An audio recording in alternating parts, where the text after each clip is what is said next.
Nós vamos dar seguimento hoje à nossa série de estudos em cartas da prisão, agora na carta aos Colossenses, capítulo 1. Nossa leitura será feita nos versos 15 a 23, mas nós não vamos além do verso 17 hoje, porque o texto fala sobre Cristo. E quando a gente fala sobre Cristo, há tanta coisa a ser dita que fica difícil a gente fechar todo o texto num culto só. Então, para a gente não se alongar demais e também para não perdermos a essência daquilo que o texto traz, nós vamos dividir em duas etapas. A primeira parte hoje e a segunda no próximo domingo, aliás, daqui a 2 domingos, se o Senhor permitir. Uma vez que domingo que vem pela manhã nós teremos um pregador convidado aqui. Bom, então vamos abrir em Colossenses capítulo 1, versículo 15 até o versículo 23 será a nossa leitura. Chegou lá? Amém. Diz assim: Ele nos libertou, verso 15. Ele é a imagem do Deus invisível, o primogênito de toda a criação, pois nele foram criadas todas as coisas, nos céus e sobre a terra, as visíveis e as invisíveis, sejam tronos, sejam soberanias, quer principados, quer potestades, tudo foi criado por meio dele e para ele. Ele é antes de todas as coisas, nele tudo subsiste. Ele é a cabeça do corpo que é a igreja. Ele é o princípio, o primogênito entre os mortos, para ter a primazia em todas as coisas. Porque Deus achou por bem que nele residisse toda a plenitude, e que, havendo feito a paz pelo sangue da sua cruz, por meio dele, reconciliasse consigo mesmo todas as coisas, quer sobre a terra, quer nos céus. E vocês, que no passado eram estranhos, inimigos do entendimento, pelas obras más que praticavam, agora, porém, ele os reconciliou no corpo da sua carne, mediante a sua morte, para apresentá-los diante dele santos, inculpados e irrepreensíveis. Se é que vocês permanecem na fé, alicerçados e firmes, não se deixando afastar da esperança do Evangelho que vocês ouviram e que foi pregado a toda criatura debaixo do céu, e do qual eu, Paulo, me tornei ministro. Amém. Vamos orar. Nosso Deus e Pai, graças te damos pela leitura da tua santa palavra. Obrigado porque a tua palavra é viva e poderosa, a tua palavra é eficaz em nossas vidas. E nós precisamos que mais uma vez assim ela seja eficaz para nos edificar, nos instruir, nos renovar, nos exortar, nos consolar, nos conduzir no caminho da retidão, da justiça, da verdade, a verdade do Evangelho, que o Senhor tem comunicado aos nossos corações aqui, a cada manhã de domingo, de maneira especial. Glória ao teu nome por isso. Pedimos agora que a tua bênção seja conosco, que o Espírito venha nos guiar, de tal maneira que nós possamos falar e ouvir segundo os teus propósitos para nós. Nós oramos assim, em nome de Jesus. Amém.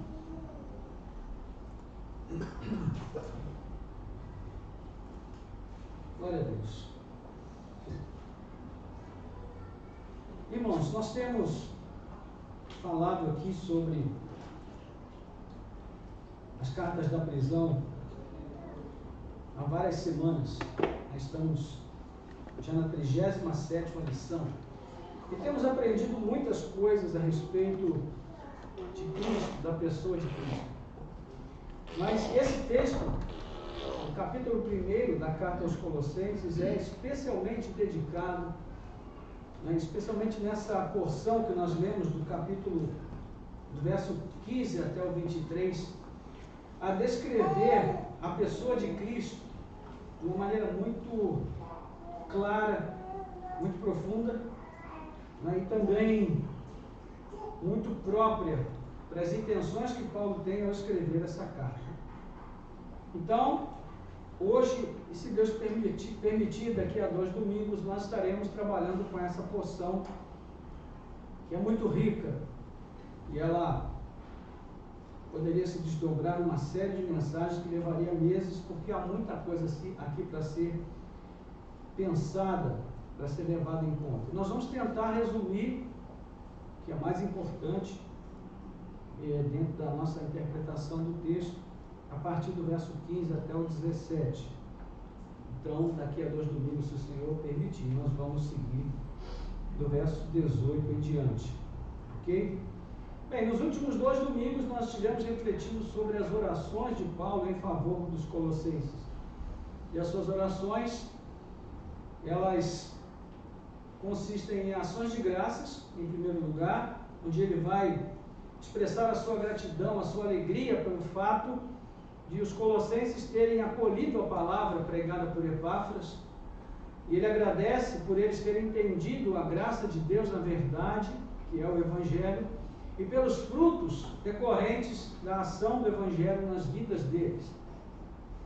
A outra oração é de intercessão, onde Paulo pede ao Senhor que faça transbordar na vida deles o pleno conhecimento da sua vontade, e em toda sabedoria e entendimento eles possam assumir um compromisso de viver conforme essa vontade de Deus. Ele também pede que Deus lhes dê o poder e as virtudes necessárias para isso, para que eles possam continuar frutificando e crescendo em Cristo Jesus. E dessa forma eles poderiam continuar participando da herança dos santos na luz, uma vez que para isso eles foram libertados do poder das trevas e movidos para o reino de Cristo, o amado de Deus Pai. Além disso, nele, em Cristo, eles também receberam a redenção e a remissão dos pecados. Então essas orações, especialmente a parte intercessória, tem um motivo muito específico, uma razão de ser. Paulo sabe qual é o ambiente espiritual em que os colossenses estão inseridos. Eles vivem num mundo, num ambiente encharcado de sincretismo religioso, dominado sobretudo por uma forma de filosofia que tem características muito semelhantes ao gnosticismo. E eles precisariam de um sólido compromisso com a vontade de Deus, de toda sabedoria e entendimento. Eles precisariam de poder do alto para poderem permanecer firmes na verdade do Evangelho. Veja que essa é a advertência que ele faz no último versículo. Ele diz: se é que vocês permanecem firmes, alicerçados e firmes, não se deixando afastar da esperança do Evangelho que vocês ouviram. Ou seja, esse é o objetivo, que eles permaneçam firmes. Esse é o objetivo da palavra de Deus também para nós, para que nós permaneçamos firmes. Pois bem, agora Paulo vai apresentar aos colossenses, em cores bem vivas, quem é esse Jesus ao qual eles se achegaram quando creram no Evangelho. Ele vai mostrar como e por que Cristo pode arrancá-los das garras de Satanás e do domínio do pecado para viverem em seu reino de luz. É claro que isso também se aplica a nós. Paulo vai também apresentar a nós, em cores bem vivas, esse Cristo ao qual nós nos achegamos. Mas se existe hoje uma ignorância enorme na igreja, e existe em relação à Bíblia, a palavra de Deus, uma das áreas em que a igreja tem se mostrado mais ignorante é a respeito da pessoa de Cristo. Isso é muito ruim, porque quando nós não sabemos quem é Cristo, nós não sabemos quem nós somos. A nossa existência como cristãos está diretamente relacionada à existência de Cristo como Filho de Deus. Então nós precisamos compreender bem quem é Cristo para poder saber quem nós somos numa relação com Ele e com Deus Pai. Então ele vai mostrar como e por que Cristo pôde nos arrancar das garras de Satanás, do domínio do pecado, para que nós possamos viver no seu reino de luz. Okay? Então é isso que nos traz ao texto dessa manhã que nós acabamos de ler. Os estudiosos divergem sobre essa porção da carta. Alguns entendem que ela é uma extensão das orações de Paulo, faz parte das orações. Outros entendem que é uma porção específica, separada, não separada da carta, mas separada do contexto imediato, do contexto anterior imediato. Outros a veem como um hino, então, que talvez fosse parte da liturgia da igreja do primeiro século. O fato é que ninguém tem certeza. Mas para nós, forma e estilo tem uma importância apenas secundária e não principal. O que é mais importante aqui é a reflexão teológica. É entendermos o que Deus está falando através desse texto para nós, o que Paulo tem em mente ao escrever essa passagem. E é sobre isso que nós vamos meditar nessa manhã. A mesma resposta, na verdade, serve para as duas perguntas. O nosso texto foi escrito para combater as ideias erradas sobre Cristo que vinham sendo infiltradas na igreja. Existem hoje ideias erradas sobre Cristo na igreja, irmãos? Bastante, né? Então essa carta também foi escrita para nós. A origem dessas ideias, que são ideias erradas, era a tal filosofia que tinha características gnósticas que nós citamos anteriormente. Mas vamos falar um pouquinho, mais uma vez, lembrar sobre o que é o gnosticismo. O termo gnóstico vem da palavra grega gnose, que significa conhecimento. E os adeptos dessa filosofia acreditavam em Deus, mas do seu jeito. Eles entendiam que o cristianismo era algo simples demais para nos levar a Deus. A doutrina cristã era muito simples, porque na visão deles, Deus é um ser tão complexo que ele só pode ser acessado se nós tivermos também uma mente complexa. Ou seja, se nós recebermos a capacidade de desenvolvermos o nosso intelecto, a nossa mente, a ponto de conseguirmos acessar a mente de Deus. Então, na concepção deles, o homem, na verdade, não é salvo por Cristo, ele é salvo pelo seu entendimento, pela sua mente, pela sua inteligência. E Paulo está rechaçando tudo isso. Nós vamos falar bastante sobre essa questão nos próximos dias, especialmente quando nós entrarmos no capítulo 2. Então, eles criam que havia um tipo de conhecimento mais elevado e que esse conhecimento em si levaria o homem a Deus verdadeiramente. É claro que, como sempre acontece, esse conhecimento é reservado para poucos. E esses poucos, como sempre acontece, normalmente eram pessoas mais abastadas.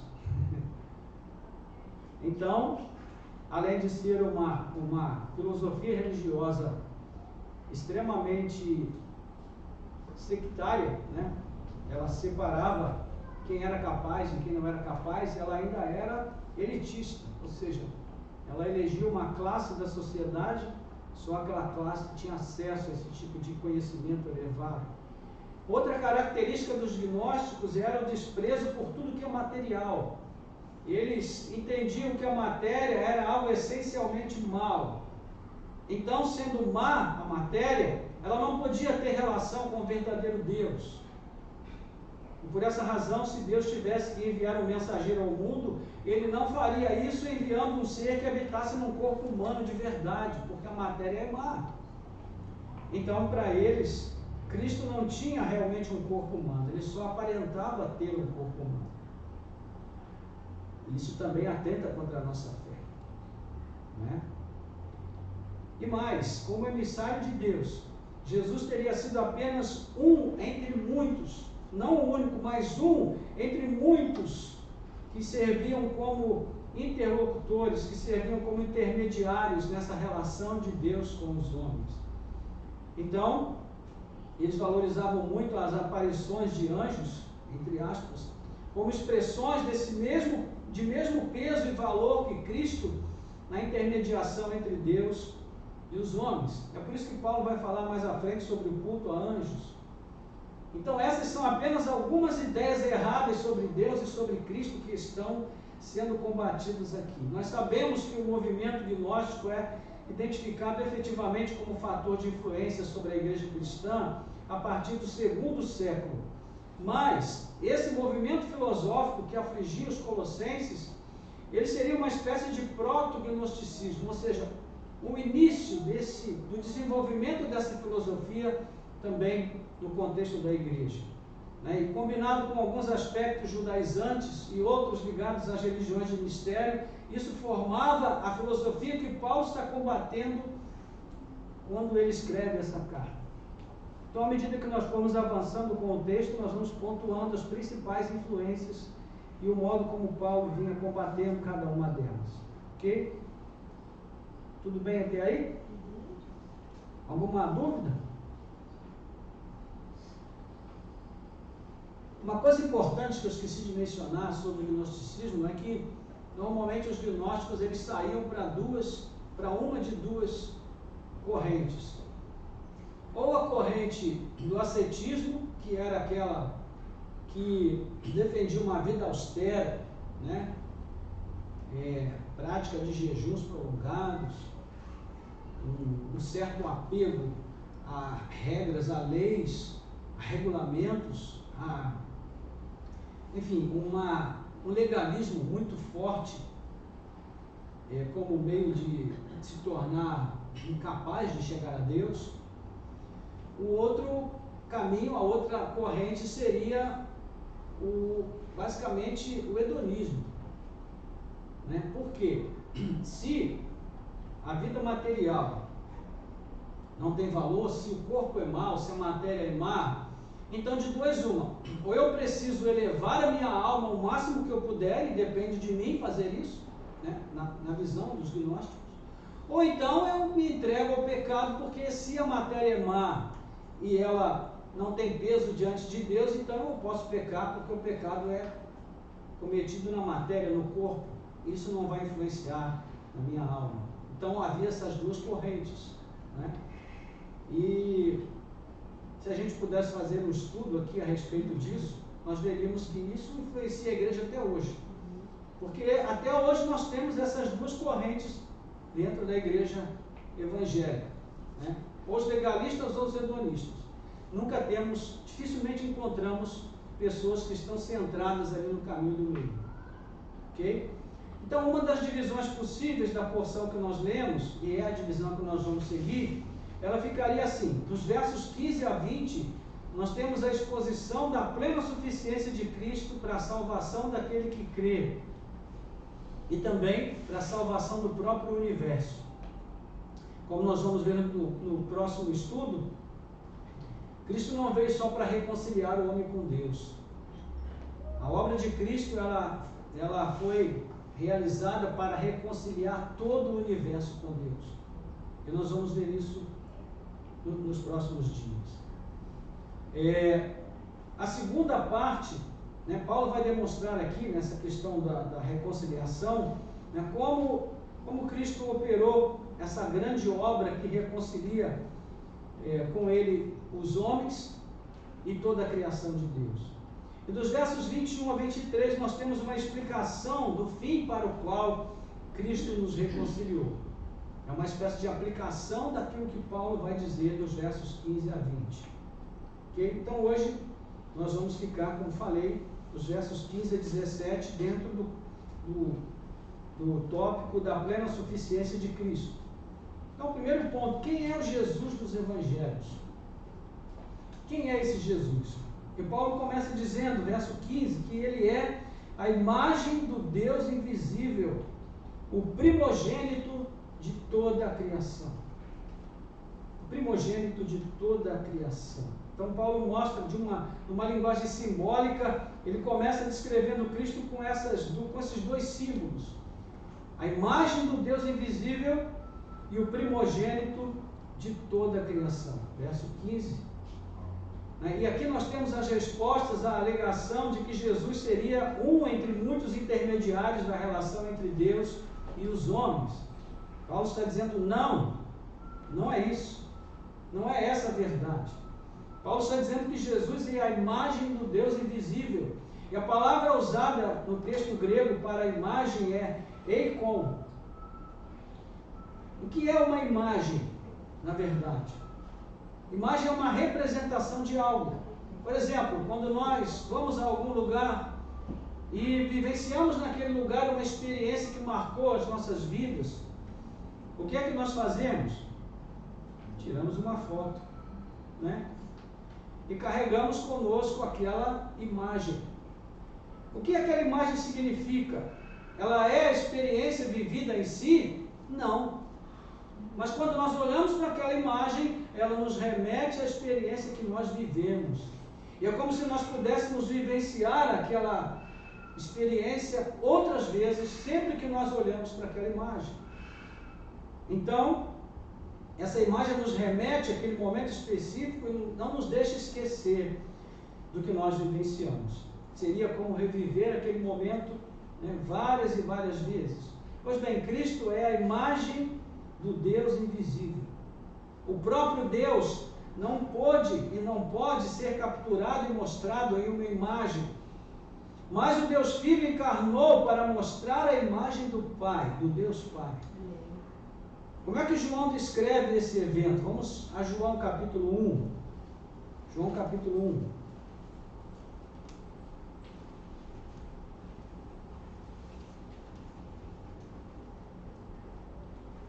Evangelho de João, capítulo 1,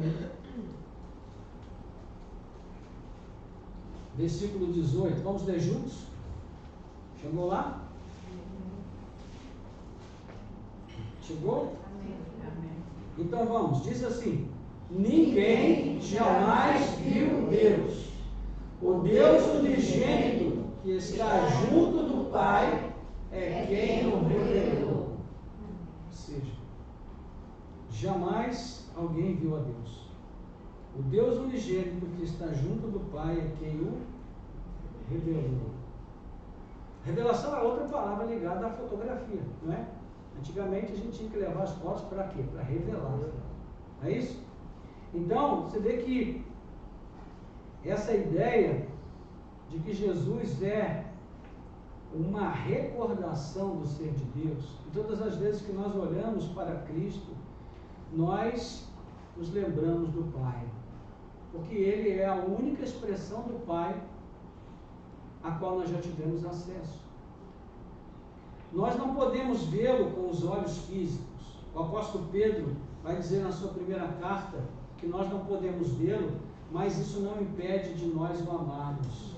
E ele diz, mesmo sem tê-lo visto, vocês o amam. Porque ele é revelado para nós através do quê? Da sua palavra. Ele não é a palavra? Então Cristo nos deixou tudo que nós precisamos para conhecê-lo. A sua palavra. Ele é a palavra. Amém. Ele é o verbo vivo. Amém. E conhecer a Deus por meio de Cristo não significa conhecer a imagem física de Cristo, mas a sua imagem espiritual que Ele deixou para nós através dos evangelhos. É por isso, irmãos, que nós precisamos nos encharcar da palavra de Deus.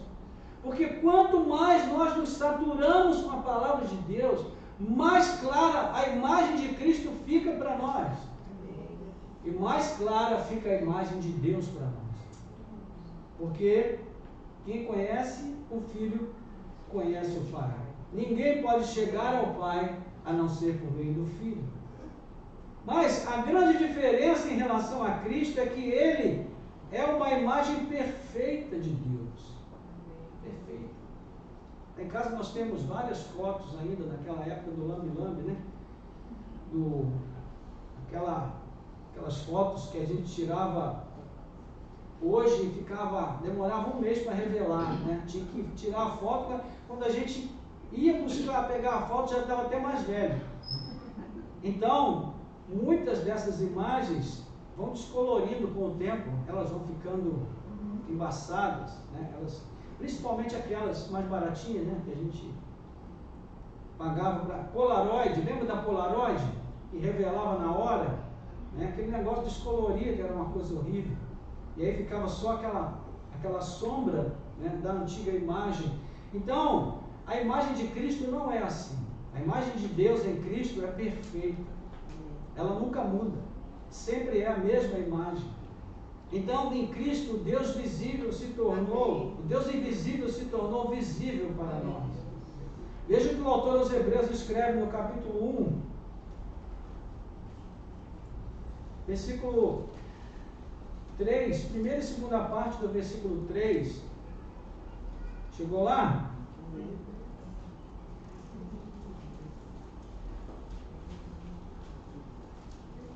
Vamos ver juntos. Diz assim: o Filho, que é o resplendor da glória de Deus e a expressão exata do seu ser. Olha só. A expressão exata do seu ser. Ou seja, Cristo mostra Deus exatamente para nós. De forma exata. Então, né, por ser a imagem exata de Deus, Jesus é mais do que uma simples representação do Pai. Ele é a manifestação do próprio Deus ao mundo. A diferença de manifestação para representação é muito grande, irmãos. Porque algo representado pode não ser manifestado. Voltando à analogia da foto, quando nós olhamos para a foto, nós recordamos daquela experiência. Mas aquela experiência não se manifesta mais para nós. Ela é fruto do passado. Mas quando nós olhamos para Cristo, todas as vezes que nós olhamos para Cristo, Deus se manifesta. Essa é a diferença. Então, aqui Paulo está trabalhando com categorias que são muito importantes para o seu mundo, mostrando que Jesus é mais que uma representação do Pai, Ele é a manifestação do próprio Deus ao mundo. E Jesus diz isso de si mesmo. Veja João capítulo 14. João capítulo 14.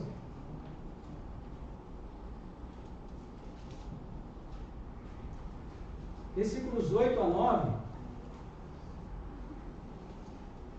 Filipe disse a Jesus, disse o quê? Senhor, mostra-nos o Pai, e isso nos basta.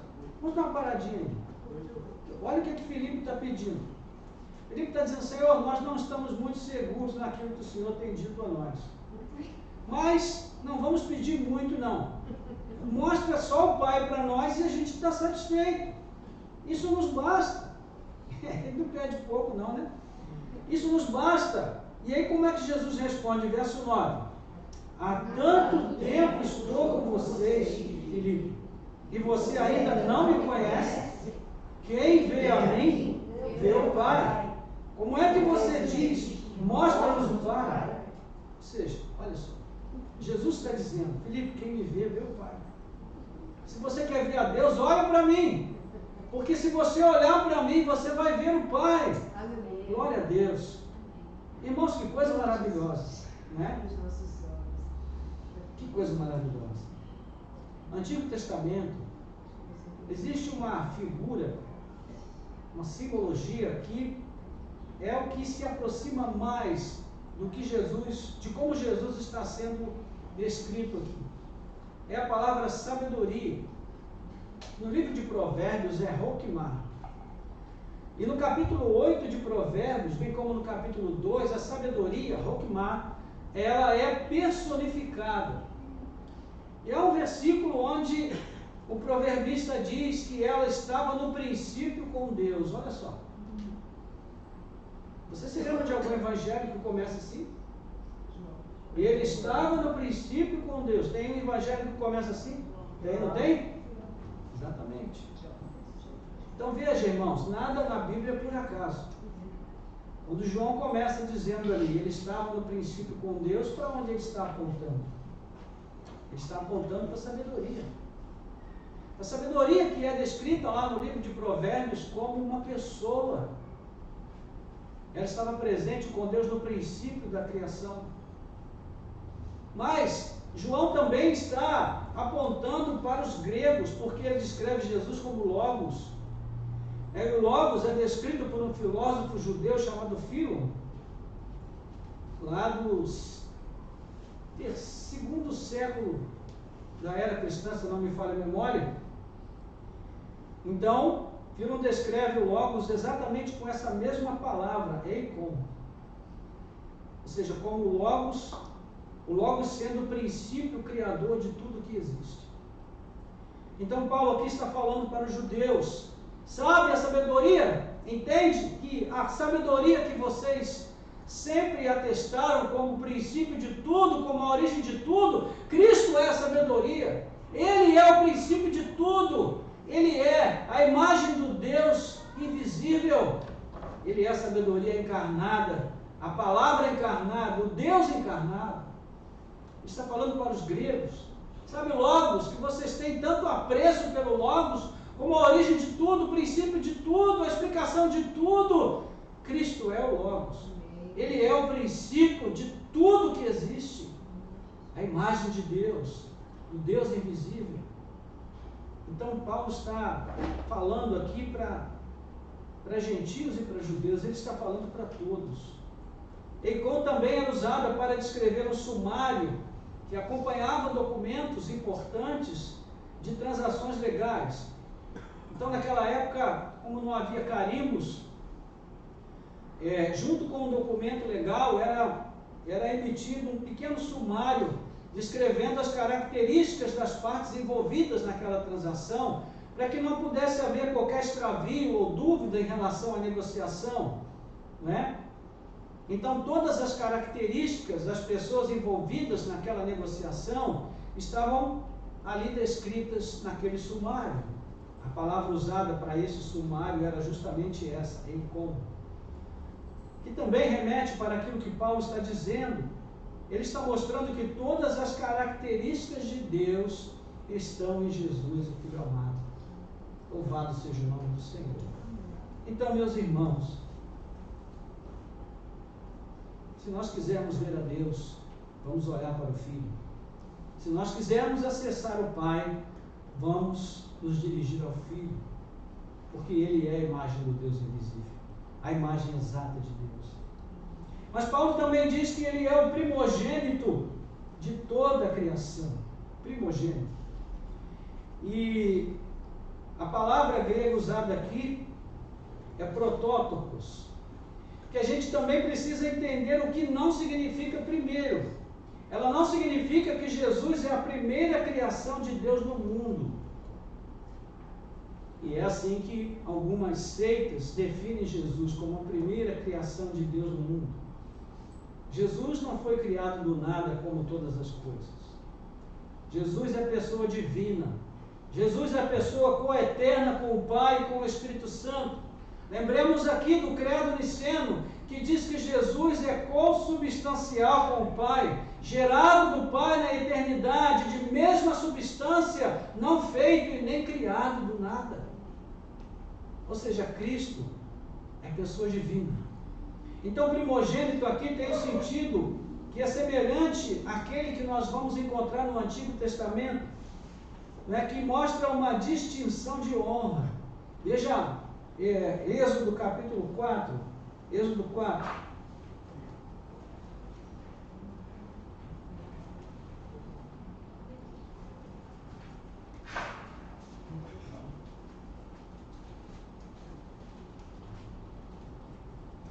Êxodo capítulo 4, versículo 22.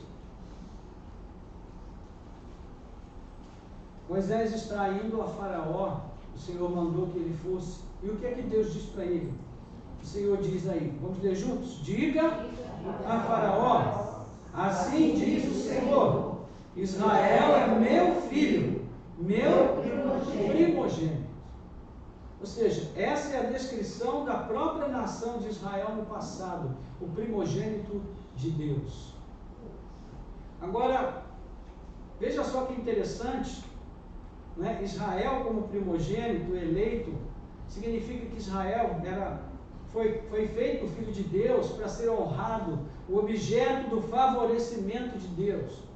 Mas Mateus nos faz lembrar que esse título de honra foi concedido a Israel no passado apenas provisoriamente, em caráter tipológico, porque Israel é como o tipo do Messias. Veja aí Mateus capítulo 2, 14 e 15. Mateus capítulo 2, 14 e 15, um texto que a gente já leu aqui bastante e sempre lê nas épocas de Natal.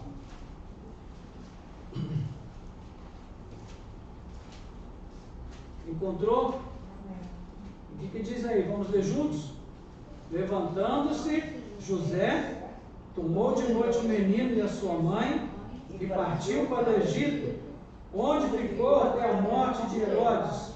Isso aconteceu para se cumprir o que foi dito pelo Senhor por meio do profeta: do Egito chamei o meu filho.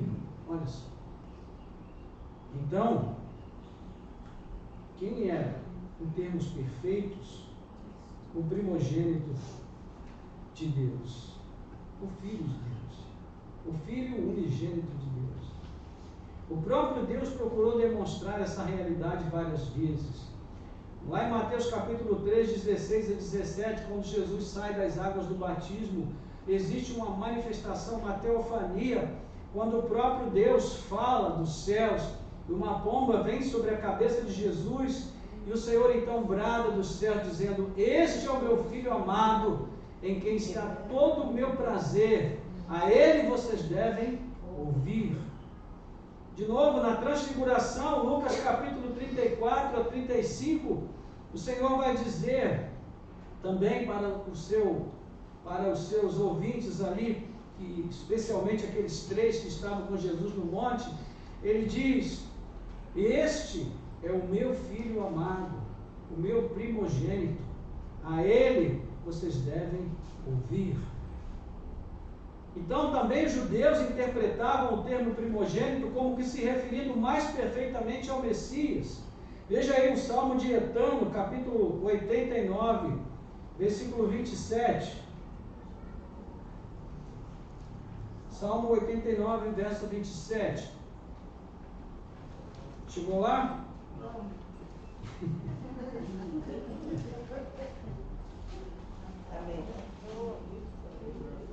Vamos ver então. Por isso, farei dele o meu primogênito, o mais elevado entre os reis da terra. Ou seja, então primogênito aí significa o quê? O elevado, o exaltado, né? Além desse sentido teológico, então, Jesus, primeiro, ele é destacado dessa maneira, né? Como aquele que é o mais exaltado, aquele que está acima de todo, o mais honrado, em quem se encontra o favor, a bondade, o amor, o cuidado, né? Tudo aquilo que diz respeito a Deus, diz respeito ao seu primogênito. Mas além desse sentido teológico, Jesus é o primogênito também no sentido temporal, porque ele é antes de tudo.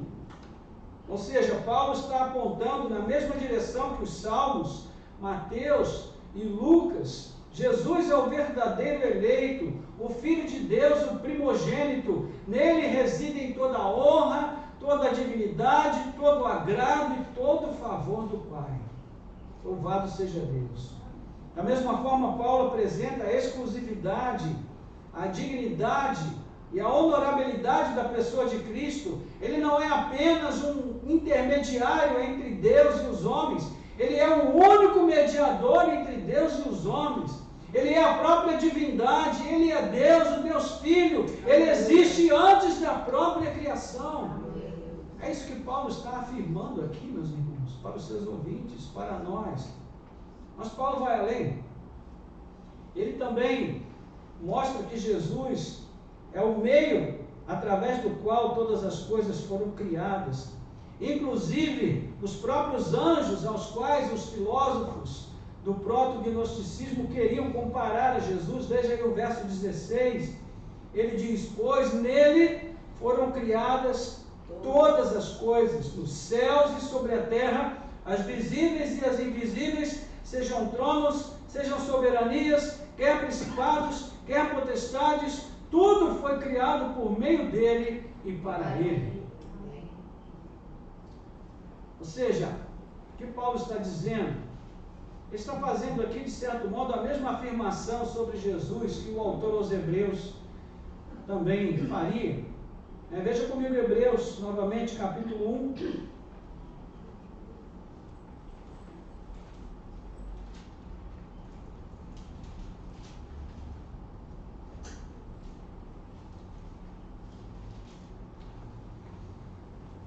Versículos 5 a 13, vamos ler juntos. Aliás, verso 4 a 13.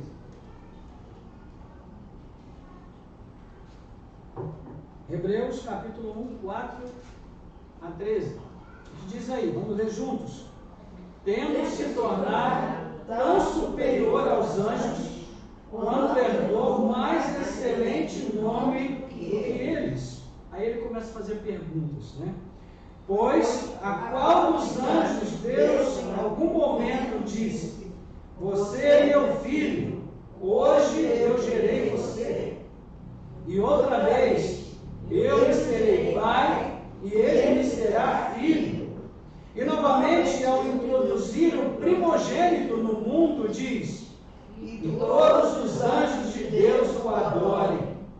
Ainda os anjos dizem: aquele que aos seus anjos faz ventos, e aos seus ministros labareda de fogo. Mas a respeito do Filho diz: o teu trono, ó Deus, é para todos sempre. Cetro de justiça é o cetro do teu reino. Amaste a justiça e odiaste a iniquidade. Por isso, Deus, o teu Deus, te ungiu com óleo de alegria, como a nenhum dos teus companheiros.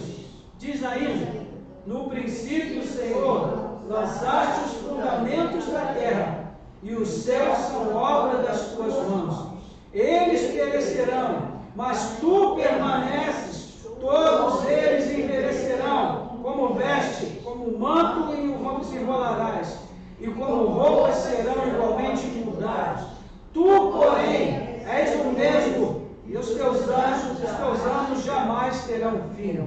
Ora, a qual dos anjos Deus em algum momento disse: sente-se à minha direita, até que eu ponha os teus inimigos por estrado dos teus pés. Glória a Deus.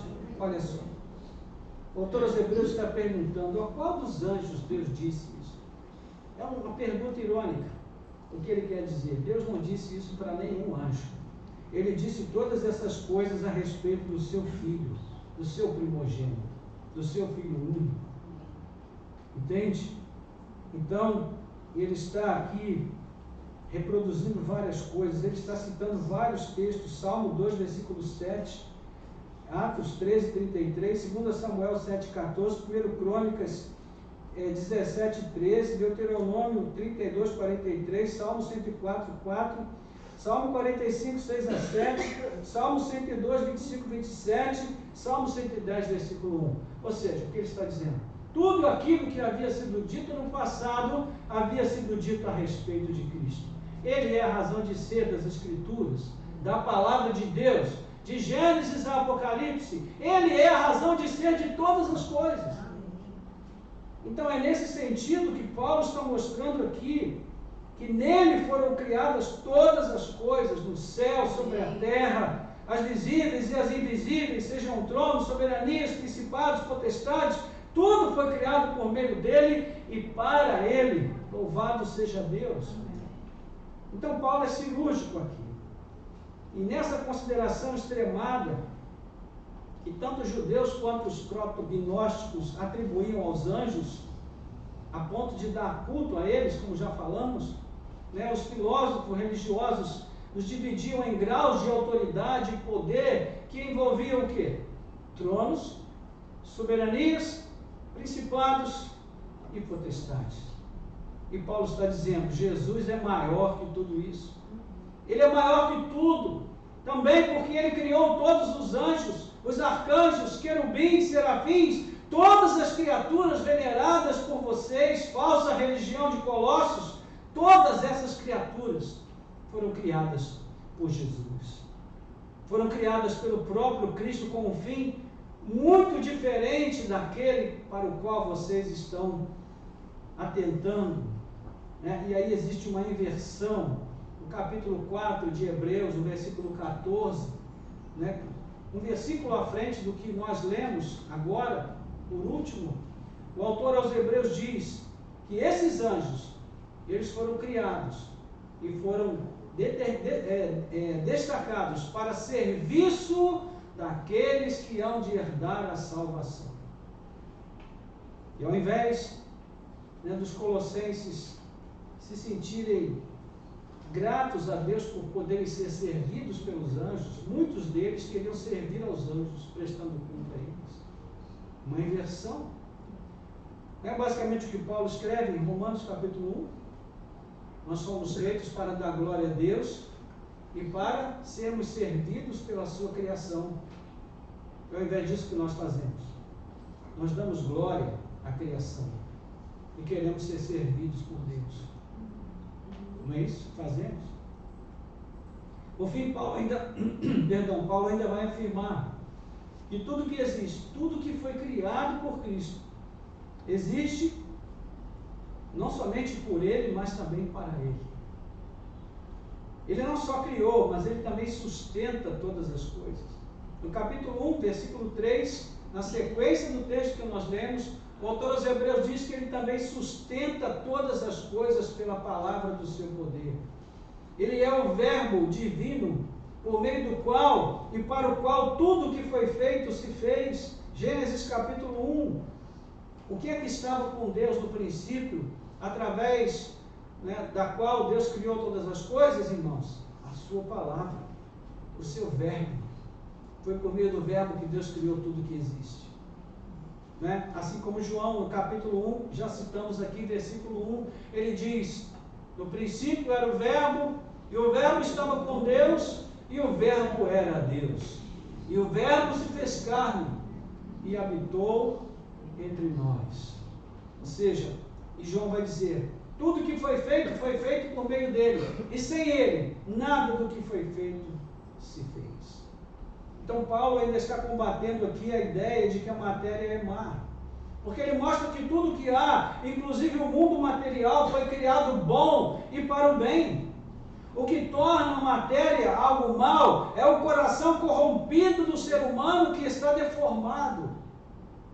É isso que transforma o mundo em mundo mau. Essa dicotomia que nós muitas vezes fazemos entre mundo e igreja, na maior parte dos casos, é distorcida, irmãos, e desprovida de substância bíblica.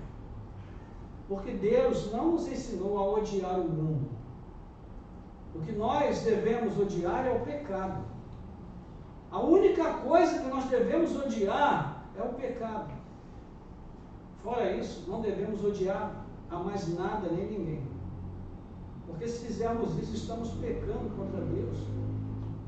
Então o mundo que Deus criou é um mundo bom. Ele é tão bom que Deus virá resgatá-lo. E nós vamos ver isso nos próximos dias. Deus virá resgatar a sua criação. Mas o que acontece? A imago Dei original foi totalmente depravada no homem. A imagem de Deus com a qual nós fomos criados, ela foi depravada em nós, completamente distorcida. Por isso, nós nos curvamos e adoramos as criaturas ao invés de adorar o Criador. Tanto o Pai quanto o Filho. Então, por isso também Cristo veio ao mundo como a imagem perfeita do Pai, para que por intermédio dele fosse em nós restaurada a imagem original com a qual nós fomos criados. Veja Romanos capítulo 8, versículo 29, e aqui já estamos caminhando para concluir. Romanos capítulo 8, versículo 29.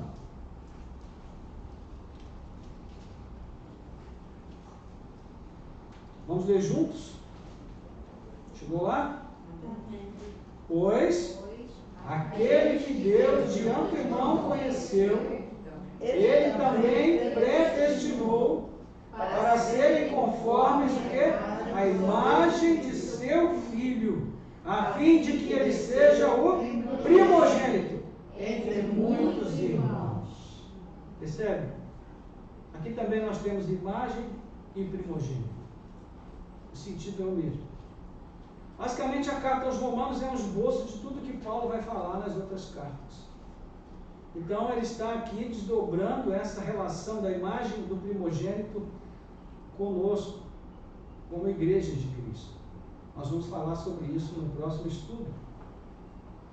Então, meus irmãos, este é o Jesus dos Evangelhos. Aquele a quem Paulo anuncia. Este é o Jesus autorizado pelas Escrituras. Qualquer distorção dessa descrição contida aqui é fake. É um Jesus fake.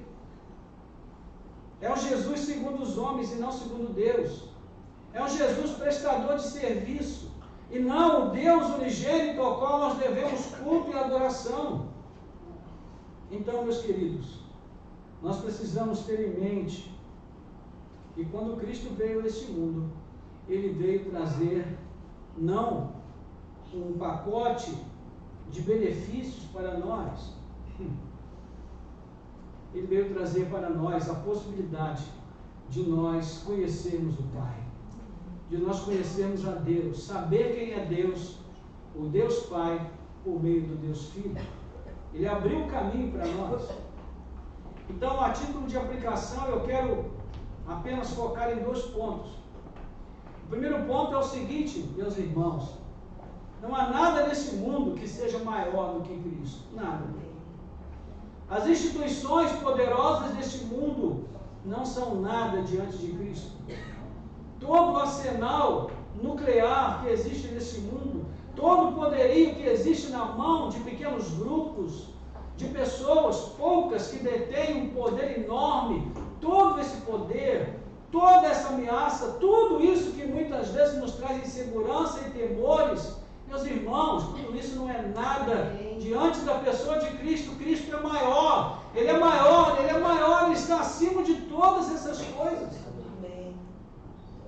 É por isso que o texto que nós lemos de Hebreus, ele é tão importante, ele é tão ligado a essa porção da carta aos Filipenses. Cristo é maior do que tudo, porque a Ele, somente a Ele foi dito: amém. Tu és o Rei, tu estás sentado no trono, tu tens o cetro de justiça e equidade, e todas as hostes, os poderes, as soberanias, os tronos, os principados, tudo se curva diante de ti, porque tu és o único, tu és maior, não há nada acima de ti. Então, meus irmãos, por isso não há razão para nós termos medo. Nós não temos o que temer. O que é que nós podemos temer neste mundo, irmãos? A maldade do sistema? A perseguição? Eu digo a você, se você for fiel a Deus, se você permanecer ligado a Cristo, não há nada que possa te separar dele. Amém. Não há nada que possa te separar da certeza da salvação, da esperança, da fé, da confiança em Deus. Nada pode separar você, nem a morte pode separar você, porque Cristo é a ressurreição e a vida, e aquele que nele crê tem a vida eterna, e Ele o ressuscitará no último dia. Então, meus irmãos, por que temos medo? Será que não é porque nós estamos afastados de Cristo? O coeficiente de segurança, de confiança que nós temos para viver a vida no presente, está diretamente relacionado ao coeficiente de conhecimento e comunhão com Cristo que nós temos, especialmente olhando para o futuro. Você sabe o que isso quer dizer? Que todas as vezes que você dobra os seus joelhos na sua casa durante a semana e ora, você está adquirindo confiança. Porque a oração não muda Deus, a oração muda você. A oração não foi feita para mudar Deus, irmãos. Deus é imutável. E tudo aquilo que diz respeito a nós, Ele já ordenou quando nós éramos apenas embriões no ventre materno. Ele não precisa mover a mão ou dizer uma palavra para fazer tudo aquilo que nós precisamos que Ele faça por nós, porque Ele já fez antes de nós existirmos. Mas nós precisamos orar para sermos transformados pela oração. Então eu digo para você, faça uma revisão nesta manhã acerca de como anda a sua vida de oração. A sua relação com Cristo é uma relação de submissão ao senhorio? Ou é uma relação do tipo delivery? Jesus manda entregar na minha casa. A gente tem que avaliar isso. E ver que tipo de relação nós temos com Cristo. Se Ele é o Senhor das nossas vidas, meus irmãos, então não existe outro Senhor que possa tomar o lugar dele. Não existe temor, não existe angústia, não existe ansiedade. Pode existir em termos de doença, mas para isso o Senhor providenciou para nós a medicina que nos ajuda, e muitas vezes a gente tem que recorrer a ela, sim, mas em termos gerais, a Bíblia nos manda lançar sobre Ele toda a nossa ansiedade, porque Ele tem cuidado de nós. Então guarde isso na sua mente. Amém. Cristo é maior. Cristo é maior. Cristo é maior, irmãos. A gente vive escutando por aí, né, as pessoas dizendo aqueles brados de confiança na hora da luta. Não, Deus é maior. Mas na hora que o bicho pega, elas começam a tremer igual vara verde. E elas perdem a fé, perdem a esperança, perdem tudo. Começam a murmurar e começam a perguntar por quê, para quê. Meus irmãos, Deus não tem que responder perguntas. O nosso Deus é o Deus da explicação, não é o Deus da pergunta. Nós é que precisamos ser perguntados o tempo todo. Se estamos firmes, se continuamos a crer, se continuamos a esperar, se continuamos a confiar na sua graça, na sua misericórdia, porque Ele é maior do que tudo. Não existe nada maior do que Ele. Deus é maior do que os seus bens. Então, não cultue os seus bens, cultue a Cristo. Cristo é maior do que os seus bens. Cristo é maior do que os seus títulos. Os seus títulos não são nada perante os títulos de Cristo, porque Ele é a pessoa eterna, divina, imutável. Os nossos títulos ficarão aqui, meus irmãos. E se eles forem sepultados junto conosco, eles também vão virar pó, assim como nós. Mas quando nós recebemos uma nova natureza, então nós habitaremos para sempre na presença desse Cristo que é tudo. Ele é tudo. Cristo é tudo. A segunda coisa importante que nós precisamos considerar, além de não temer os poderes deste mundo, sejam eles quais forem, é que também Cristo é maior do que os nossos problemas. Cristo é maior do que as nossas doenças. Cristo é maior do que as nossas aflições, do que as nossas angústias. Cristo é maior do que as nossas limitações, do que as nossas fraquezas. Cristo é maior do que a nossa insegurança, do que os nossos temores em relação ao futuro. Apenas deposite o seu futuro nas mãos de Cristo. Aliás, deposite o seu presente nas mãos de Cristo. Confia nele. Entrega a Ele. E diga: Senhor, eu confio em Ti porque Tu és maior do que tudo. Os meus problemas de agora, para mim, parecem enormes, imensos, e me amedrontam, mas eu quero lançá-los aos Teus pés. Amém, Senhor. Recebe cada um deles. Eu quero crer que Tu és maior do que eles. Amém, Jesus. E Tu és mais poderoso do que eles. Portanto, eu não quero me render a eles, eu quero me render a Ti, Senhor. Somente a Ti.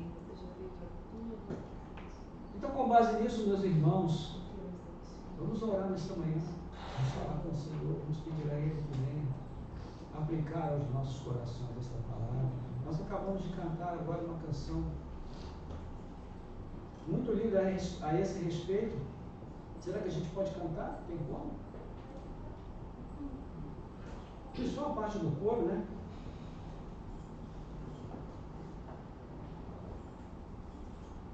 Glória a Deus. Vamos ficar de pé, irmãos?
Louvado seja o nome santo do Senhor.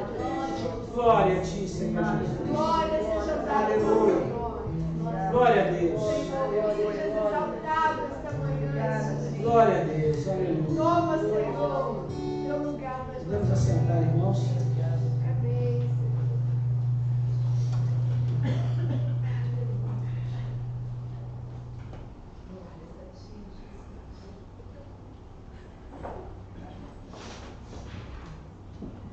Glória a Deus.